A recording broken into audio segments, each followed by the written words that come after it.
അല്ലാഹു സുബ്ഹാനഹു വ തആല പറയുന്നു, ഇന്നല്ലാഹ ലാ യഗ്ഫിർ, തീർച്ചയായും അല്ലാഹു സുബ്ഹാനഹു വ തആല പുറത്തു കൊടുക്കുന്നതല്ല. അതായത് ഒരാൾ ശിർക്കിൽ അകപ്പെടുകയും ആ ശിർക്കിലായിക്കൊണ്ട് തന്നെ മരണപ്പെടുകയും ചെയ്താൽ അള്ളാഹുവിന് പുറത്തു കൊടുക്കുകയില്ല. എന്നാൽ ഒരാൾ മരിക്കുന്നതിന് മുൻപ് തൗബ ചെയ്താലോ?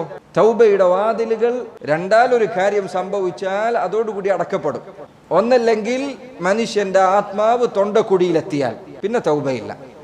ഫിർഔൻ ചെയ്തതുപോലെ മുങ്ങി മരിക്കുന്ന സന്ദർഭത്തിൽ അവൻ പറഞ്ഞു, ഞാനിതാ ആമൻതു ബിറബ്ബി മൂസ വ ഹാറൂൻ, മൂസയുടെയും ഹാറൂനിന്റെയും രക്ഷിതാവിൽ ഞാൻ വിശ്വസിച്ചിരിക്കുന്നു. ആ വിശ്വാസം അവന് യാതൊരു ഉപകാരവും ചെയ്തില്ല. തൊണ്ടക്കുടിയിൽ ആത്മാവ് എത്തിച്ചേരുന്ന സന്ദർഭത്തിൽ ഒരാൾ വിശ്വസിച്ചാൽ അതുകൊണ്ട് കാര്യമില്ല.